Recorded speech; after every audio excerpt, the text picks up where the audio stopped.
সপ্তাহ ব্যবধানে নোয়াখালীতে কমেছে মাছের দাম। বড় আকারের মাছে কেজি প্রতি ৮০ থেকে ১০০ টাকা এবং ছোট আকারের মাছে কেজি প্রতি ৫০ থেকে ৬০ টাকা কমেছে। আর এই নিয়ে আরও বিস্তারিত জানার জন্য নোয়াখালী পৌর বাজার থেকে আমাদের সঙ্গে যুক্ত আছেন নাসিম শুভ। শুভ, আপনাকে শুভ সকাল জানাচ্ছি। জানতে চাই আসলে বাজারে মাছের সরবরাহ কেমন দেখতে পাচ্ছেন এবং মাছের দাম কমায় ক্রেতারা কি বলছেন?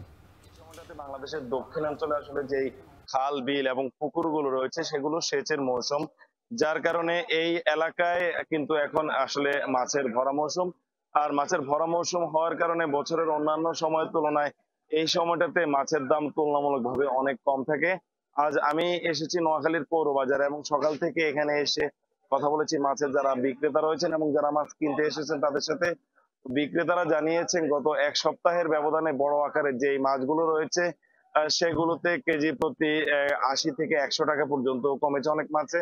আবার ছোট আকারের যে মাছগুলো রয়েছে সেগুলো ৪০ থেকে ৫০ টাকা দরে কেজি প্রতি কমেছে। এ নিয়ে কিন্তু ক্রেতারা সন্তুষ্ট। আমি বাজারে ঘুরে দেখেছি বড় আকারের যে রুই, কাতল এবং কার্প জাতীয় মাছগুলো রয়েছে যেগুলো গত এক সপ্তাহ আগেও ৪০০ থেকে ৪৫০ টাকায় বিক্রি হতো, সেগুলো কিন্তু আজ ৩৫০ থেকে ৩৬০, ৩৮০ টাকা পর্যন্ত কেজিতে বিক্রি হয়েছে।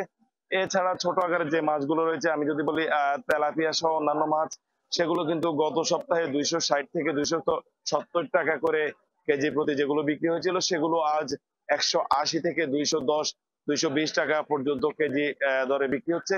তো মাছের যারা ক্রেতা রয়েছেন তারা বলেছেন বছরের অন্যান্য সময়ের তুলনায় এই সময়টাতে কিছুটা সাশ্রয়ী দামে তারা তাদের সাধ্য অনুযায়ী মাছ কিনতে পারেন এবং আমিষের যে প্রয়োজন সেটি তারা নিতে পারেন এবং এই সময়ে মাছের যে দাম থাকে সেটি তাদের অনেকটা নাগালের মধ্যে থাকে। এবং যারা বিক্রেতা রয়েছেন, যারা পাইকার রয়েছেন, তারা বলছেন বাজারে আসলে মাছের পর্যাপ্ত যে সরবরাহ সেটি থাকার কারণে কিন্তু এই সময়টাতেও তারা ক্রেতাদের কাছে ক্রেতাদের যেই প্রয়োজনীয় মাছ সেগুলো বিক্রি করতে পারেন এবং দামও তুলনামূলকভাবে কম দামে বিক্রি করতে পারেন। তবে তারা জানিয়েছেন আগামী ২ থেকে ৩ সপ্তাহ পর্যন্ত মাছের বাজারের যেই দামের নিম্নমুখী সেটি থাকবে এবং তারপর পরেই কিন্তু আবার মাছের দাম আবারও বেড়ে যেতে পারে বলে তারা কিন্তু জানিয়েছেন।